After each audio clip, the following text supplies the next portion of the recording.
నమస్తే, welcome to #you. నేను మీ Rajesh.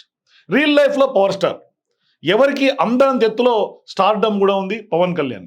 So ఇప్పుడు అసంఖ్యాకమైనటువంటి అభిమాన గణం కూడా ఉంది. పెద్ద ఎత్తున పొలిటికల్ సర్కిల్స్లో అయితే 100% స్ట్రైక్ రేట్తో ఇవాళ జాతీయ స్థాయిలో ఎదుగుతున్నటువంటి పరిస్థితి. సో ఇక రాజకీయాల్లో కూడా ఓడిన నెత్తిన పెట్టుకునేంత అభిమానం కూడా జన సైనికులకు ఉంది. అయితే అందరి కష్ట ఫలితం పవన్ టీడీపీ కూటమిలో అత్యంత కీలకమైనటువంటి స్థానానికి ఇవాళ ఎన్డీఏలో చేరుకున్నారు. సో ఇప్పుడు ఉప ముఖ్యమంత్రిగా బాధ్యతలు నిర్వహిస్తూ ఉన్నారు.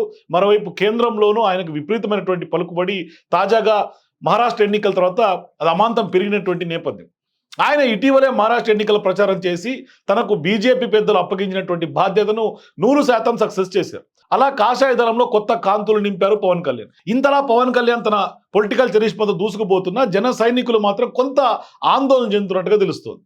ఎందుకు ఆందోళన అనే మ్యాటర్ ఒకసారి చూస్తే, నిజానికి గనక చూస్తే పవన్ కళ్యాణ్ ఎమ్మెల్యేగా గెలవడమే కష్టం అని అనుకున్నటువంటి సందర్భంలో చంద్రబాబు అరెస్ట్ కావటం, పవన్ జైలుకు వెళ్ళి మరి ఆయనతో పొత్తు పెట్టుకోవటం, ఆయన బయటకు వచ్చినటువంటి లోకేష్ బాలకృష్ణతో కలిసి పొత్తు మీద అధికారిక ప్రకటన చేయటం, ఇలా చకచకా జరిగిపోయాయి ఆంధ్రప్రదేశ్ రాజకీయాల్లో. ఇక ఈ పొత్తులో భాగంగా కూటమి వలన జనసేనకి ఇచ్చినటువంటి 21 సీట్లలోనూ power star Pawan Kalyan Janasena party నెగ్గింది. 100% స్ట్రైక్ కొట్టారు.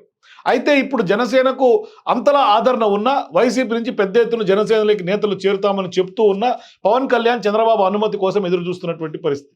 సో ఇప్పుడు చంద్రబాబు ఎస్ అంటే చేర్చుకుంటారని, వద్దు అంటే వదిలేస్తారనే ప్రచారం పెద్ద ఎత్తున పొలిటికల్ సర్కిల్స్లో జరుగుతోంది. సో ఇప్పుడు ఇక చంద్రబాబు కూడా టీడీపీ కానీ ఇబ్బందిగా ఉండే వారిని ఎవరిని జనసేనలోకి తీసుకోవడం లేదని కూడా ప్రచారంలో ఉంది. ఇలా అయితే జనసేన ఎప్పుడు ఎదుగుతుంది, ఎప్పుడు 170 సీట్లలో పోటీకి తన అభ్యర్థులను పెడుతుంది అనేది వాళ్ళ జనసేనలో తాజాగా ఉన్నటువంటి చర్చ. సో ఇప్పుడు ఇక ఏపీలో కూడా 175 సీట్లు కాస్త 225కు పెరిగితే దానికి తగ్గినట్టుగా అభ్యర్థులు కూడా పార్టీకి కావాల్సినటువంటి అవసరం ఉంటుంది. సో ఇప్పుడు జనసేన మొత్తం 175 నియోజకవర్గాలకు ఇన్ఛార్జీలను వేసుకోకుండా ఉంటే ఎలా అంటూ కూడా కొంతమంది జనసేనలోనే ప్రశ్నిస్తున్నటువంటి పరిస్థితి. సో బలమైనటువంటి అభ్యర్థులు జనసేనకు కూడా ఉండాలి కదా అని కూడా వాళ్ళు అంటున్నటువంటి మాట. మరోవైపు చూస్తే చంద్రబాబును పూర్తిగా నమ్ముతూ పవన్ ముందుకు సాగుతున్నారని కూడా చెప్తున్నారు.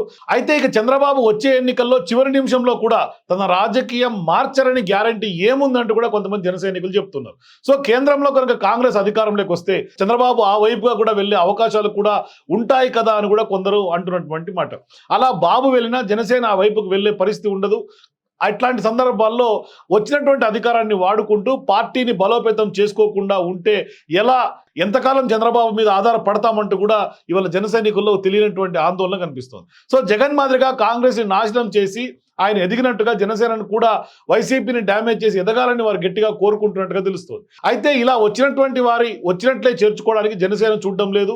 పొత్తు ధర్మం అని అందరికీ ఉపయోగంగా, అట్లాగే 3 పార్టీలకి ఆమోదయోగ్యంగా ఉండేలా చేరికలు ఉండాలని పవన్ భావిస్తున్నారని కూడా కొంత ప్రచారం జరుగుతోంది. అయితే ఆయన ఇదే విషయం తన పార్టీ వారికి చెబుతూ హితబోధ చేస్తున్నారు. అయితే పవన్ ఈ విధంగా చేయటం పట్ల మాత్రం ఖచ్చితంగా క్యాడర్లో ఓ రకమైనటువంటి ఆందోళన వ్యక్తమవుతుంది. సో రాజకీయాలంటే నిన్న నేడు రేపు ఒకేలా ఉండవు, అవి మారుతూ ఉంటాయి. ఇక్కడ అంతా లాభం అనే తూకం రాళ్లతోటే తులాభారం సాగుతుంది. అలాంటప్పుడు నమ్మకాలు, మంచితనాలు, విధేయతలు, పొత్తు ధర్మం, ఇట్లా అనేక ధర్మంతో వెళ్తే ఖచ్చితంగా అది రానున్నటువంటి రోజుల్లో రాజకీయం కొంత కష్టతరమయ్యే అవకాశాలు ఉన్నట్టుగా జన సైనికులు ముందు చూపుతోటి కొంత ఆందోళన చెందుతున్నటువంటి పరిస్థితి. అంటే అంతా కూడా పొత్తు ధర్మంలో అని చూసుకుంటే కొంత బంగారం లాంటి అవకాశాలు జనసేన జార విడుచుకున్నట్టే అని కూడా జన సైనికుల్లో ఒక రకమైనటువంటి ఆందోళన ఉంది. మరి ఈ విషయంలో అధినాయకుడిగా ఉన్నటువంటి పవన్ కళ్యాణ్ ఇకనైనా దూకుడుగా వ్యవహరిస్తారని మాత్రం వెయిట్ చేసి చూడాలి. సో మీరు కూడా చేరికలకు ఎందుకు పవన్ కళ్యాణ్ ఓకే చెప్పడం లేదు, ఎందుకు ఈ విధంగా ముందుకు సాగుతున్నారు, మరోవైపు దీని వెనకాల ఏమన్నా బిగ్ ఎజెండా ఏమైనా ఉందా? మీ అభిప్రాయాలు కామెంట్ రూపంలో తెలియజేయండి. For more videos please watch #.